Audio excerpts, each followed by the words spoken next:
Approximately 10 years after HIV/AIDS was discovered, global figures depicted an estimated 12 million persons living with the disease. 70% of the infected were from sub-Saharan Africa. By 2000, HIV/AIDS infections rose to 28 million globally, with 1.5 million being from Latin America and the Caribbean. With an estimated 390,000 Caribbean citizens living with HIV and AIDS, the implications were grave for the region's development. Such grim prospects meant it was time for collective action.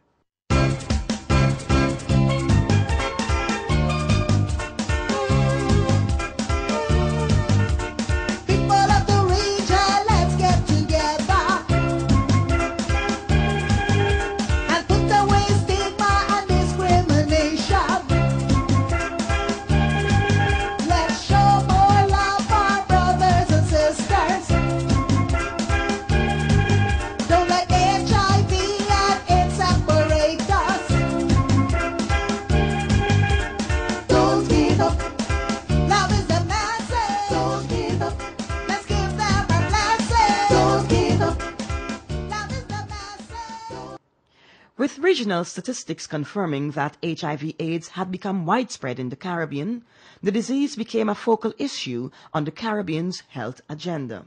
CARICOM had coordinated a planning group which was supported by the UNAIDS and PAHO and UNDP to try to see if it could streamline and coordinate the response to HIV/AIDS. It was a very fledgling kind of planning group.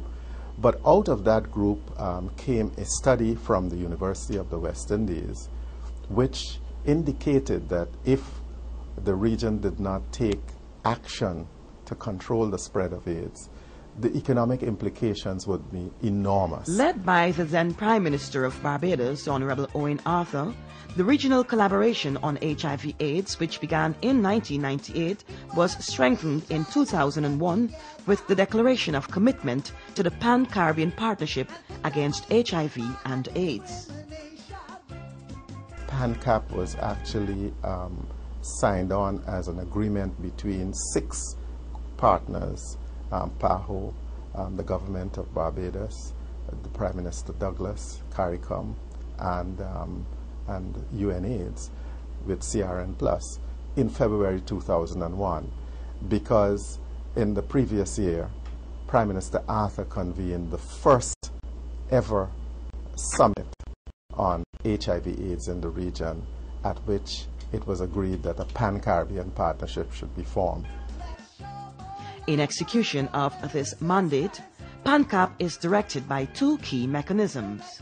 These are a regional strategic framework which sets out the perimeters of its response, and a coordinating body, the regional coordinating mechanism, which guides the decision-making process.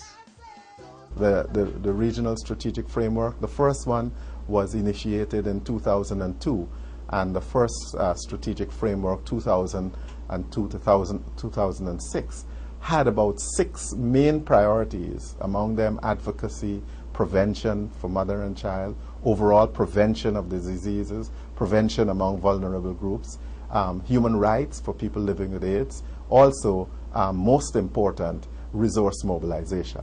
In addition to the Caribbean Regional Strategic Framework, which sets out the priority areas of advocacy, policy development and legislation, care, treatment and support of people living with HIV and AIDS, prevention of HIV transmission with a focus on young people and among vulnerable groups, prevention of mother-to-child transmission, strengthening of national capacities and resource mobilization, the regional coordinating mechanism provides oversight for the activities defined within the regional strategic framework. This mechanism comprises key representatives from PANCAP's general membership, which include regional governments and institutions, persons living with HIV and AIDS, civil society, private sector, faith-based organizations, and the international community. The regional coordinating mechanism has about 20 members who represent the various categories of partners within PANCAP. And they then are the ones who, the annual general meeting, having set the broad frame then define those policies in more explicit ways.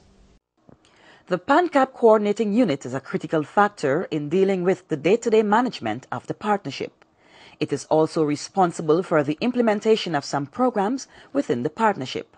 These include the law, ethics and human rights, information and communication projects funded by the Canadian International Development Agency, CIDA.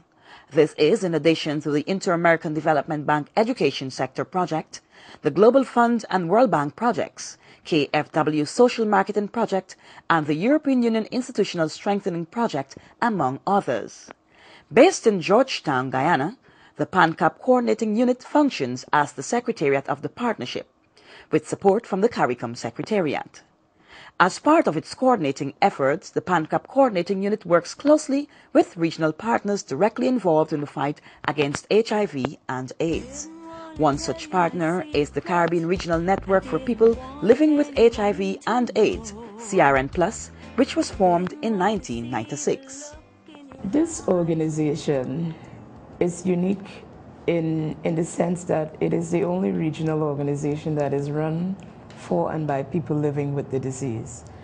All the work that we do is about people who are infected and affected with the disease. CRN Plus is the lead partner responsible for the priority areas of care, treatment and support of people living with HIV and AIDS. Over the years, they have advocated to eliminate stigma and discrimination, an impediment to care and treatment programs. In fact, research showed that stigma and discrimination was emerging as a subsidiary epidemic, fueling the further spread of the epidemic. This issue was also a major gap in the strategic framework. So, under the chairmanship of Dr. Denzel Douglas, St. Kitts and Nevis Prime Minister, and with major support from the UK Department for International Development, DFID, in 2004, CARICOM and PANCAP convened a major conference comprising a wide cross-section of persons. The discussions and decisions of this conference, titled Champions for Change, place stigma and discrimination squarely on the front burner of the PANCAP agenda. Here in the Caribbean, as indeed in other parts of the world, stigma and discrimination remain a pervasive, a debilitating impediment in the fight against HIV/AIDS. The inescapable task of this forum is to define the role of leadership in advancing for the reduction of HIV/AIDS related stigma and discrimination, and also, of course, to develop a policy framework for purposive and sustained action. I therefore look forward to the day when very soon people living with HIV/AIDS will feel liberated enough to stand in line at any health facility in any of our countries in the Caribbean to receive treatment and care that they deserve. We interface on a day-to-day basis with those who are most affected. Whilst we have to participate in all the meetings, we also bring a human face to the disease. And I think the work that we do has been really significant in terms of empowering persons with the disease to reclaim their lives, in empowering people to seek treatment, care, and support, about building the capacity of people living with the disease to sit at tables like these and advocate on their own behalf. Being a member of PANCAP has been really, I think, influential in moving the network's agenda and, in fact, in cementing the role of people living with the disease and being at the right tables. Following this landmark conference, 2 conferences targeting the region's faith-based organizations and its media and communications industry were held. Each developed a plan of work which is currently being implemented. Meanwhile, advocacy against HIV/AIDS related stigma and discrimination remains high on the PANCAP agenda. For those living with the disease, it is no longer a dark secret. Fighting against stigma and discrimination is a battle they are determined to win. In 2004, with technical support from PANCAP and input from the coordinating unit, CRN Plus became the first regional non-governmental organization to receive a grant from the Global Fund to fight tuberculosis, AIDS and malaria. And this is only one of the grants from the Global Fund within the last 5 to 6 years to the PANCAP region. The Global Fund has been the largest donor with the award of 8 other grants at the regional and country levels, with PANCAP being the first regional multi-country program to receive an award. As part of the Latin American and Caribbean bloc, which the Global Fund continues to support, strategic Caribbean representation on the board of the Global Fund has helped to keep the Caribbean's HIV/AIDS situation on the international donor agenda. I'm very lucky that I had a year on the board as the board member for Latin America and the Caribbean before I became chair, because it would have been very difficult to position it as chair of a board which is made up of donors and recipients, private sector and NGOs. So because it was already on the agenda, with the assistance and the leadership of the members of my delegation, we were able to keep it firmly there. Due to the eligibility criteria set out by the Global Fund for countries to access funding to fight HIV and AIDS, some CARICOM states categorized as middle income were rendered ineligible. However, when the issue of eligibility came under review, a strong case was made for the Caribbean. One of the reasons why upper middle income countries got funding was because in this reclassification, which happens regularly with World Bank, South Africa and Botswana got reclassified as well from lower middle income to upper middle income. Now these are countries with a major disease burden, and there was no way that the Global Fund could sit at the table and exclude them from funding. So we kind of used that wedge in the door to move, our countries in through there as well. But it was a very strategic debate which went over 3 years, really.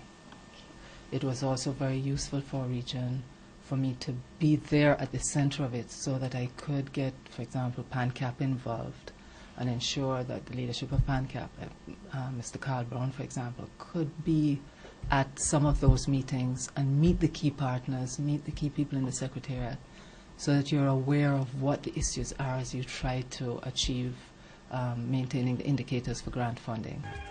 Since its establishment in 2001, the Pan-Caribbean Partnership has grown into a broad network with an approximate membership of 80. PANCAP is CARICOM Plus.